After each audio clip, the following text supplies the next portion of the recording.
샬롬, 2023년도 11월 1일 수요 예배를 하나님께 드리려고 합니다. 잠시 기도하시겠습니다. 살아계신 아버지 하나님 은혜와 사랑을 감사함을 드립니다. 오늘도 수요 예배 가운데 저희의 삶의 목표를 정하게 하시고 바라보게 하시고 또 특별히 말씀을 들을 수 있도록 축복하여 주셨으니 감사함을 드립니다. 멀리서 영상으로 예배드리지만 아버지 하나님 우리에게 동일한 성령 충만함을 덧입혀 주시고 은혜 충만케 하셔서 주시는 말씀으로 다시 우리의 삶을 조명하고 우리의 삶의 변화가 나타나는 아름다운 역사가 있게 하여 주시옵소서. 말씀을 전할 때 성령의 옷을 입혀주시고 아버지 하나님의 말씀을 온전하게 대원하기에 부족함이 없도록 축복하여 주시옵소서. 존귀하신 예수님 이름 받들어서 간절히 기도 올리옵나이다. 아멘. 오늘은 역대상 16장 15절 말씀이 본문 말씀 되겠습니다. 역대상 15장 16절 말씀이 되겠습니다. 여러분 다 같이 한 목소리로 읽겠습니다. 시작. 너희는 그 언약 곧 천대에 명하신 말씀을 영원히 기억할지어다. 이는 하나님의 말씀이니라. 아멘. 저는 역대상 16장 15절 말씀을 통해서 영원히 꺼지지 않는 언약의 등불이라고 하는 제목으로 함께 은혜를 나누겠습니다. 서론적으로 먼저 우리가 살펴볼 게 뭐냐 하면 예수님의 42대 족보, 그 중에서 제1기가 주는 교훈, 구속의 경륜, 이 부분에 대해서 제가 오늘 살펴보고자 합니다. 예수님의 족보를 우리가 살펴보면 이렇습니다. 1기가 있고 2기가 있고 3기가 있는데요. 14대씩입니다. 그래서 총 3기고 42대 그렇게 보시면 됩니다. 저희가 지금 사무엘 상하 그 다음에 역대상까지 함께 오늘 나누었잖아요. 그럼 그 안에 인물들이 있습니다. 그 인물들은 1기에 해당하는 인물들이에요. 왜냐하면 다윗까지고 우리가 솔로몬까지 보았는데요. 솔로몬 이후부터는 2기에 해당이 됩니다. 다윗은 1기에도 해당되고 2기에도 해당되죠. 1기는 다윗 왕이라고 표현을 했고 2기는 다윗이라고 표현을 했습니다. 여기서는 여러 가지 의미가 있는데요. 아마 우리아의 아내 밧세바 그 범죄 이후에 다윗이라고 기록했을 가능성에 대해서 많은 분들이 말하고 있죠. 그래서 1기는 아브라함, 이삭, 야곱, 유다, 베레스, 헤스론, 람, 아미나답, 나손, 살문, 보아스, 오벳, 이세, 다윗. 이 1기에 나타난 하나님의 구속의 경륜, 오늘 그것을 살펴보고자 합니다. 왜냐하면 다윗까지를 우리가 정리를 하려고 하는 겁니다. 본론적으로 두 가지를 살펴보려고 합니다. 첫 번째는 예수님 족보 1기에 나타난 구속 경륜, 두 번째로는 꺼지지 않는 언약의 등불. 그래서 언약에 대한 내용으로 마무리하려고 합니다. 그래서 예수님 족보 1기에 나타난 구속 경륜과 꺼지지 않는 언약의 등불, 이 부분에 대해서 오늘 살펴보도록 하겠습니다. 첫 번째가 예수님의 족보 1기에 나타난 구속 경륜입니다. 그 챕터는 네 가지로 구분을 했습니다. 첫 번째는 하나님의 주권적 선택, 두 번째는 전 우주적 구원자 예수 그리스도, 세 번째는 구속 역사를 성취하는 가장 중요한 발판을 살아있는 믿음이다. 발판은 살아있는 믿음이다. 그리고 네 번째로는 아브라함과 다윗의 언약의 성취자 예수 그리스도라고 하는 타이틀로 살펴보고자 합니다. 첫 번째 하나님의 주권적 선택입니다. 성경을 보면요. 이삭 있고 야곱 있고 또 장자 유다 있고 베레스 있고 람이 있습니다. 이 모든 인물들 중에서 특별히 이 다섯 인물은 장자가 아니죠. 장자가 아님에도 불구하고 예수 그리스도의 족보에 장자로 올라갔다는 겁니다. 그래서 그것들을 사건적으로 이렇게 보면 그 사람이 잘했냐 못했냐 이것은 두 번째 문제라는 거죠.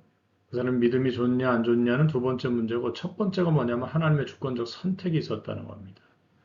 그래서 이 제1기에 나타난 구속 경륜을 살펴보면 하나님의 주권적 선택이 기초를 이루고 있다. 족보는 우리가 생각하는 사람의 잘남의 기록이 아니다라고 하는 것을 우리가 알 수가 있습니다. 그리고 두 번째로는 전 우주적 구원자 예수 그리스도입니다. 성경을 보면 마태복음 1장 3절 5절 말씀 보니까 이방 여인들의 이름이 족보에 올라갔죠.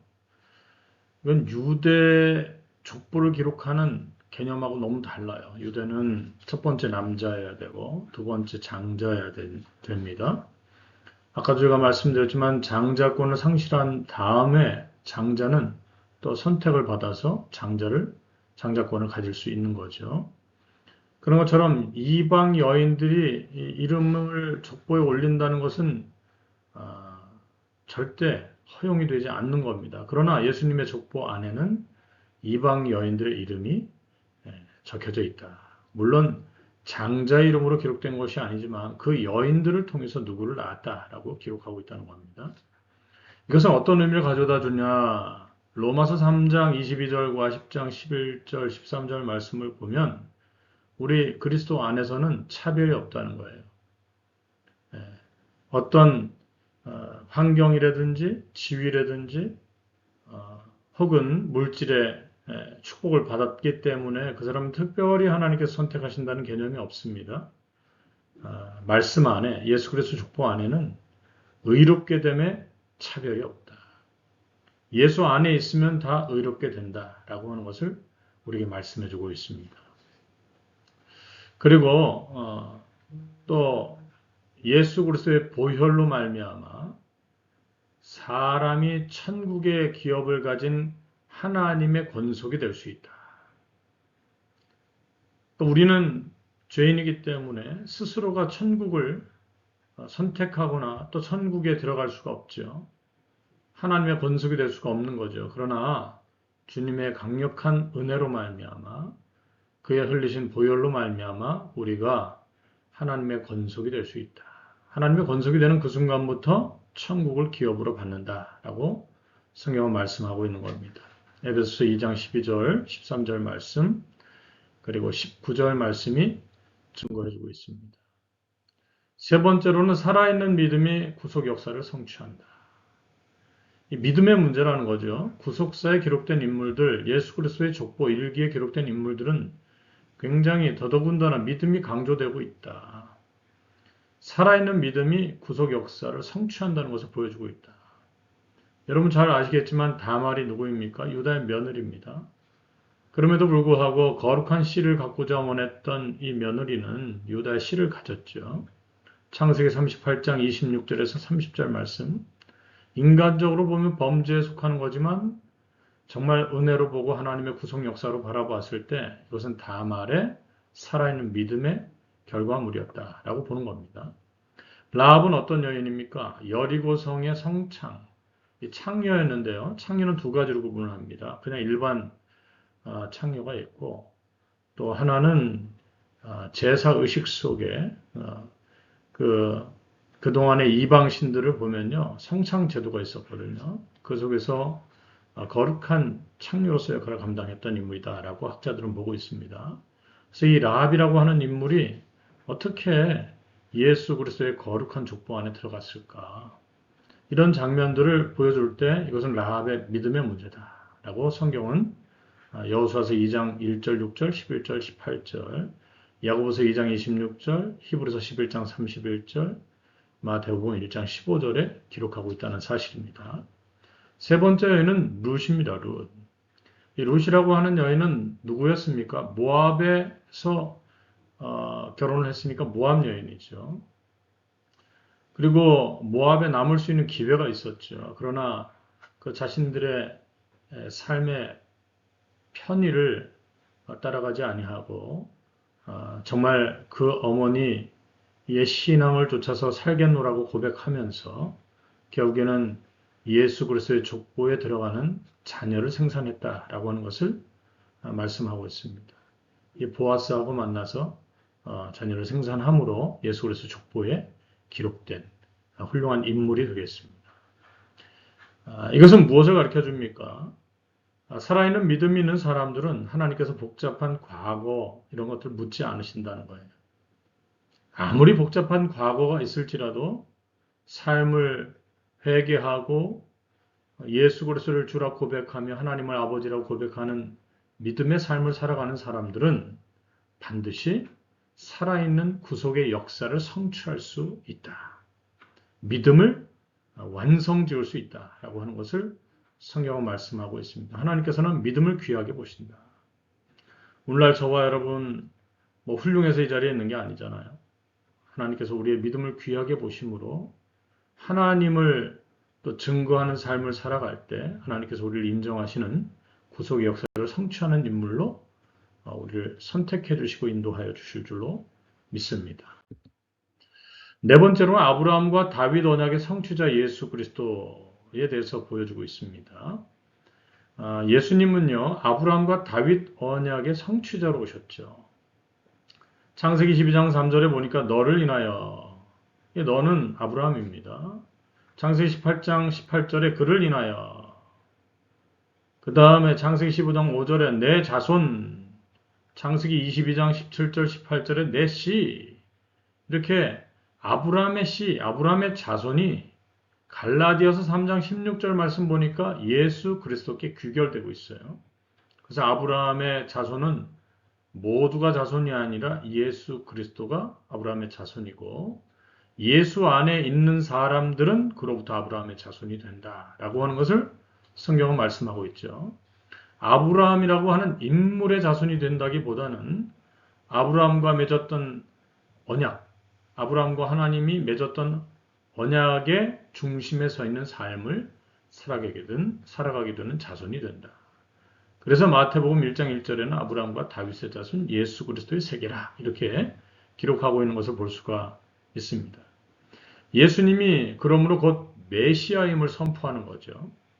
다윗 언약은 메시아에 대한 약속입니다. 사무엘하 7장 12절 16절 말씀 보니까 반드시 이스라엘을 구원할 자가 너의 씨로부터 너의 후손으로부터 온다라고 말씀하는 거죠.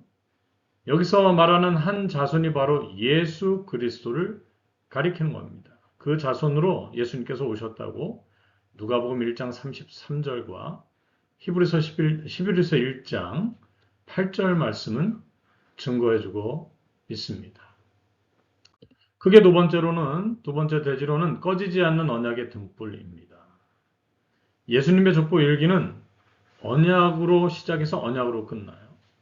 그래서 아브라함의 횃불 언약으로 시작해서 다윗 언약으로 끝나는 거죠. 일기가 그렇다는 겁니다. 일기. 그래서 이 언약의 모양을 보니까 첫 번째는 등불 언약이에요. 이 불 언약이라는 겁니다. 두 번째로는 맹세 언약이에요. 맹세 언약. 그래서 등불 또는 횃불 언약이죠. 그래서 이 불의 언약이고 또 두 번째로는 맹세해서 맺으신 언약이다라고 하는 것을 알 수가 있습니다. 그래서 첫 번째 이 불 언약, 등불 언약에 대해서 보겠습니다. 언약은 시대마다 하나님께서 세우신 등불과 같은 역할을 하고 있습니다.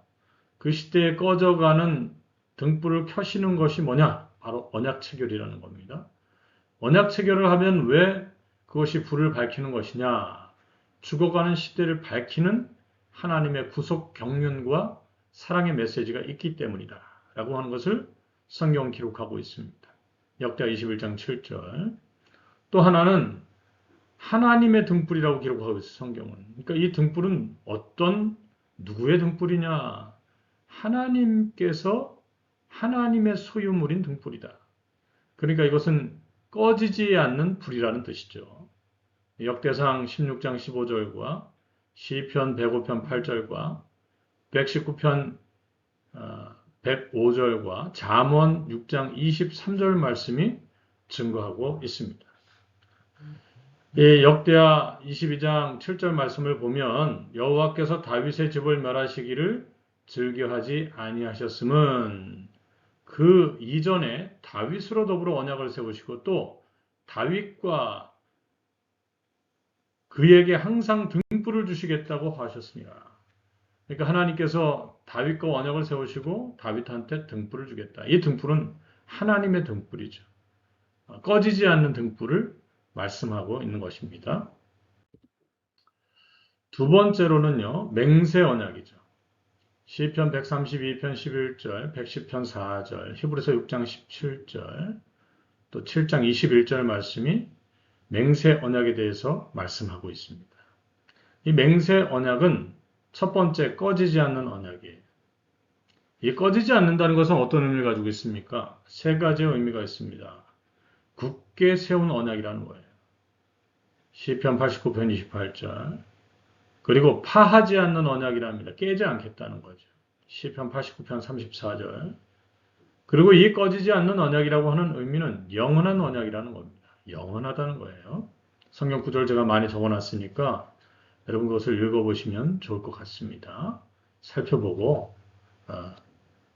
정말 은혜 받는 하나님께서 나에게 맺으신 우리에게 맺으신 언약. 예전에는 다윗한테 맺었지만 오늘날 우리에게 맹세하셔서 맺어주신 언약이다 라고 하는 사실을 믿으면서 성경 구절을 하나하나 읽어나가시면 그 안에 성령 충만함 속에서 성령께서 조명해 주시고 깨닫는 영을 허락하여 주실 줄로 믿습니다. 두 번째로는 선조들과 세운 맹세 언약이라는 거죠. 누구하고 세워요? 선조들. 신명기 29장 14절에서 15절 말씀에 증거하고 있죠. 여기서 말씀하고 있는 선조는 아브라함, 이삭, 야곱입니다. 아브라함, 이삭, 야곱과 맹세한 언약이라는 거예요. 또 모세를 통해서 언약을 맺으셨죠. 어디서요? 모압 평지에서 새롭게 세워주신 맹세 언약입니다. 그리고 또 다윗과 세우신 맹세 언약이 있죠. 그래서 신명기 29장과 또 시편 89편 전체를 보면 다윗과 하나님은 맹세 언약을 맺었다. 또 시편 132편 11절 말씀이 우리에게 증거해주고 있습니다. 맹세 언약의 세 번째, 예수 그리스도 안에서 모든 후손에게 이어질 영원한 언약이라는 뜻입니다. 이 맹세해서 맺으신 언약은 예수 그리스도 안에 있는 모든 후손에게 이어질 언약이다. 어떤 언약이냐? 영원한 언약이다라고 말씀하고 있습니다. 신명기 29장 14, 15절 말씀 보면 오늘날 우리와 함께 여기 있지 아니한 자라고 표현했거든요. 이것은 미래의 후손들을 말씀하고 있죠. 갈라디아서 3장 7절과 16절 29절 말씀 보니까 예수 그리스도가 아브라함의 씨잖아요. 그 예수를 믿는 성도들도 이 언약 안에 속한 자들이다 라고 말씀하고 있죠. 이사야서 42장 3절 말씀을 보니까 이루어질 때까지 영원토록 계속될 언약이다. 그러니까 하나님은요, 이루어질 때까지 이 역사를 펼치시는 분이시다. 그래서 영원토록 계속적으로 될 언약이다라고 하는 것을 우리에게 말씀해주고 있습니다. 결론을 맺겠습니다. 하나님은 어떠신 분이신가 보니까 하나님은 구원을 이루시는 하나님이래요. 구원을 하나님께서 이루시는데 어떻게 이루시냐? 열심으로 이루신다. 그래서 이것을 하나님의 열심이라고 말합니다. 오늘날 저와 여러분이 하나님의 열심을 체험하지 않았으면요, 절대 은혜를 입지 못하는 거예요. 이사야서 9장 6절, 7절 말씀을 근거로 또 민수기 25장 11절 말씀을 근거로 결론의 말씀을 전하도록 할게요. 첫 번째, 초림하신 예수 그리스도에 대한 예언이다. 이 모든 구속의 역사, 특별히 이 예수 그리스도의 족보 1기는 초림하시는 예수 그리스도에 대한 예언을 남겨주고 있습니다. 아까 말씀드린 이사야서의 말씀과 같은 의미죠. 그래서 예수님은 어떠신 분이냐? 마태복음 1장 18절 말씀 보니까 성령으로 잉태되신 분이시다 라고 증거를 하고 있죠. 성령으로 잉태된 분이시다. 이사야 59장 17절 말씀 보니까 하나님은 열심으로 겉옷을 삼으신다. 그러니까 하나님의 열심이 있다는 겁니다.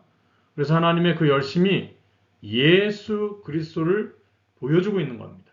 마태복음 1장 18절 말씀을 통해서 볼 때 그래서 하나님의 열심이 예수 그리스도를 육체의 씨로 나게 하시지 아니하고 성령으로 잉태케 하셨다라고 하는 것을 우리에게 보여주고 있습니다. 두 번째로는 말씀이 육신이 되어 우리 가운데 오신 분이 예수 그리스도다. 말씀이 육신이 되어 우리 가운데 오신 분입니다. 요한복음 1장 14절 말씀이 증거하고 있습니다. 그래서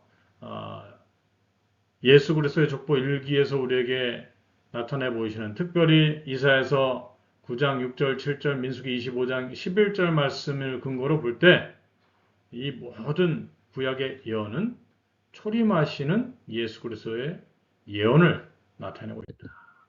두 번째로는 재림하실 예수 그리스도에 대한 예언이다. 예수님께서 이 땅에 성령으로 잉태되시고 삶을 사시면서 공생애를 마치시고 돌아가셨죠. 그리고 사흘 만에 부활하시고 또 그 부활 이후에 40일 동안 이 땅에 계시면서 많은 영혼들을 구원하시고 승천하셨습니다. 승천하시면서 주님께서 뭐라고 미리 말씀하셨냐? 내가 다시 올 것이다 라고 말씀하셨죠. 그래서 사도 요한은 요한계시록 마지막 장에 마지막 절에 이렇게 표현하고 있습니다. 아멘 주 예수여 어서 오시옵소서. 예수 그리스도의 재림을 사모하는 요한의 이 결정체가 바로 그 메시지가 아닌가 싶습니다. 그래서 예수님은 반드시 재림하시는 거예요. 근데 이사야서 9장 6절 7절 말씀 보면 그 재림에 대한 예언도 미리 하셨다는 겁니다. 그래서 우리가 이사야서 9장 6절 7절 말씀을 꼭 읽어봐야 될 것 같아요. 그런 마음으로 우리가 상고할 때 우리의 신앙이 다시 한번 재림의 예수 그리스도를 고대하고 기대하는 믿음의 신앙이 될 줄로 믿습니다. 그리고 이 구속의 역사는 이 예수 그리스도의 족보 안에, 이 일기 안에는 무엇이 들어있는가? 하나님의 영원한 사랑을 발견하게 됩니다. 하나님의 사랑을 발견하게 됩니다. 아브라함과 다윗과 맺으신 언약 속에 하나님 무엇을 우리에게 보여주고 계시냔 말이죠. 그래서 하나님의 사랑을 보여주고 계신다.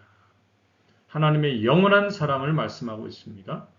고린도후서 5장 14절 말씀 보니까 만유를 회복하시는 우주적 사랑이에요. 온 우주 만물 그리고 하나님의 선택자들을 하나님께서 회복하신다는 겁니다. 요한복음 3장 16절 말씀 보니까 만유보다 크신 하나님의 사랑이에요. 이처럼의 사랑, 하나님께서 이처럼 우리를 사랑하셨다. 이 이처럼 안에는 얼마나 많은 하나님의 아픔과 고통과 또 예수 그리스도의 그 고난의 역사가 들어있냔 말이에요. 하나님은 이처럼 사랑하셨다. 이렇게 증거하고 있죠. 그래서 하나님의 사랑은 만유보다 크신 사랑이다. 이것을 로마서 기자는 로마서 5장 8절에 사랑의 확증이라고 말씀하고 있습니다. 예수 그리스도를 통해서 사랑의 확증을 우리에게 나타내셨다는 겁니다. 또 로마서 8장 35절 말씀 보니까 그래서 예수 그리스도 안에 있는 우리, 예수님과 우리와의 사랑의 관계는 그 누구도 끊을 자가 없다라고 증거하고 있습니다. 그 사랑에서 우리를 끊을 수 없다는 거예요. 그런 말씀, 이 말씀은 바로 하나님의 사랑은 영원하다는 뜻입니다. 그 영원한 하나님의 사랑을 힘입어 오늘날 저와 여러분도 믿음으로 전진해 나가시며 승리하시길 바랍니다. 외로워하지 마시고 결국에는 하나님께서 그 사랑을 우리에게 확정하신 대로 이 땅에서 승리하실 줄로 믿습니다. 네 번째로는 영원히 꺼지지 않는 등불입니다. 영원히 꺼지지 않는 등불이에요. 하나님의 열정은 영원히 꺼지지 않는 등불이 되어 그 불꽃이 이르는 곳마다 회개운동의 역사가 일어나요. 이 하나님의 이 등불이 우리의 삶 가운데 임재하시면 그 불꽃, 성령을 의미하죠. 신약적으로는.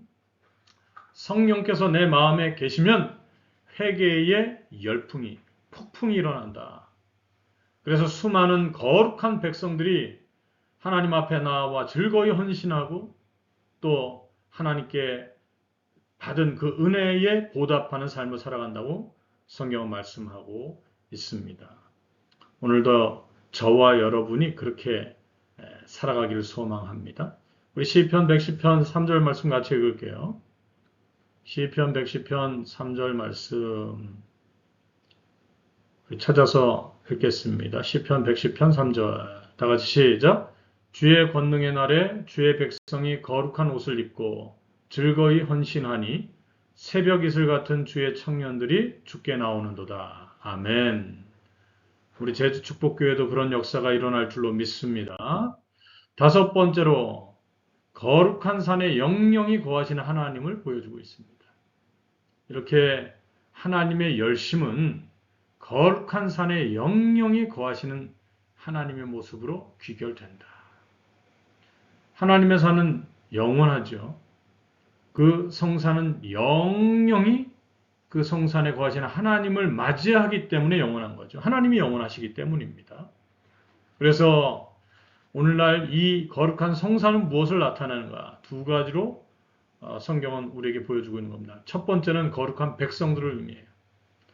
하나님이 영영이 거하시는 성산이 누구냐? 저와 여러분이라는 거예요.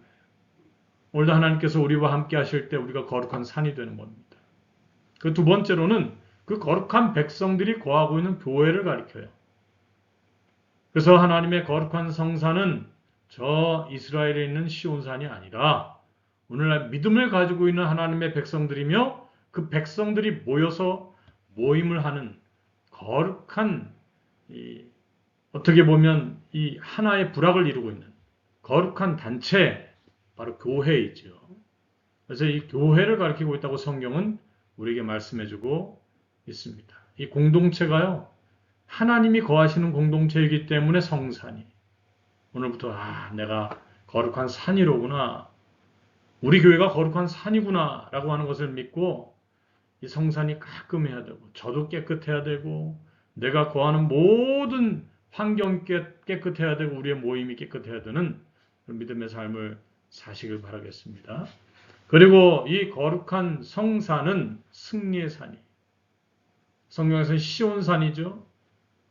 승리한 자들이 신령한 깃발을 들고 하나님께서 마지막 날 가르쳐 주실 영원한 새 노래를 부르는 장소, 승리의 계가를 부르는 장소다라고 성경은 우리에게 말씀해 주고 있습니다. 거룩한 성산에 우리가 들어가는 거죠. 그리고 이 마지막 때, 주님의 재림 때, 이 하나님의 비밀이 완성되는 날은 하나님의 구속의 경륜이 완성되는 것이기 때문에 포로되었던 백성들이 하나님께 돌아오는 날이에요. 하나님의 백성들이 하나님께 돌아오는 역사, 그날에 반드시 이루어질 줄로 믿습니다. 그런 마음으로. 또 예수 그리스도의 재림의 때의 마지막 날팔 소리에 신령한 몸으로 부활하고 변화하는 날까지 하나님께서 우리를 그 뜨거운 열심으로, 하나님의 뜨거운 열심은 영원히 꺼지지 않고 계속적으로 타오를 것을 우리에게 교훈하고 있다. 하나님의 열심, 고린도전서 15장 51절에서 54절 말씀이 증거하고 있죠. 그러니까 하나님의 열심은 결국 우리가 부활하고 또 변화하는 날까지 쉬지 않고 진행될 것이다.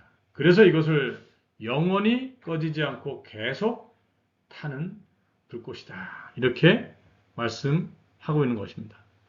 그래서 하나님께서 우리와 맺으신 언약, 옛 선조들과 맺으신 언약, 예수 그리스도 통해서 우리에게 다시 한번 재강론하시는 이 언약이 어떤 언약이냐? 바로 영원히 꺼지지 않는 언약이고 등불이다. 그렇게 믿으시고 저와 여러분이 날마다 승리하시기를 주님의 이름으로 축원드리겠습니다. 기도하시겠습니다. 살아계신 아버지 하나님, 은혜와 사랑을 감사함을 드립니다. 오늘도 허락해 주신 귀한 날을 통하여 이렇게 멀리서 영상으로 예배를 드릴 수밖에 없는 조건이 되었지만 하나님께서 허락해 주신 귀한 날, 말씀을 통해서 다시 한번 우리의 신앙을 점검하고 하나님의 열심이 꺼지지 않고 우리에게 비춰줌으로 우리가 생명력을 얻을 수 있다는 확신 속에서 영원히 꺼지지 않는 등불의 축복을 허락해 주셨으니 감사함을 드립니다. 오늘도 그 하나님의 열심을 우리의 마음판에 새기고 우리가 거룩한 성산이 되게 하여 주시옵소서. 하나님의 거처가 되게 하여 주시고 우리가 모여있는 공동체가 하나님께서 영영이 거하시는 성산이 될 수 있도록 축복하여 주시옵소서. 존귀하신 예수님 이름 받들어서 간절히 기도 올려옵나이다. 아멘. 하나님께 영광의 박수입니다. 여러분 각자 또 우리 온라인 계좌 아시죠? 온라인 계좌를 통해서 또 예물을 하나님께 드리고 또 예배 후에는 반드시 하나님께 감사 예물을 드림으로 하나님께서 기뻐하시는 그런 산 예배가 되길 원합니다. 광고 말씀은요, 다음 주 수요일까지는 제가 이렇게 똑같이 영상으로 예배를 드립니다. 이해해 주시고 사역 마치는 날까지 제 건강을 위해서 기도해 주시기를 부탁을 드리겠습니다. 자, 그러면 이제 찬송가 3장 부르시고 제가 축도함으로 모든 예배를 마치겠습니다. 이 천지간 만물들아 복 주시는 주 여호와 전능성부 성자 성령 찬송하고 찬송하세.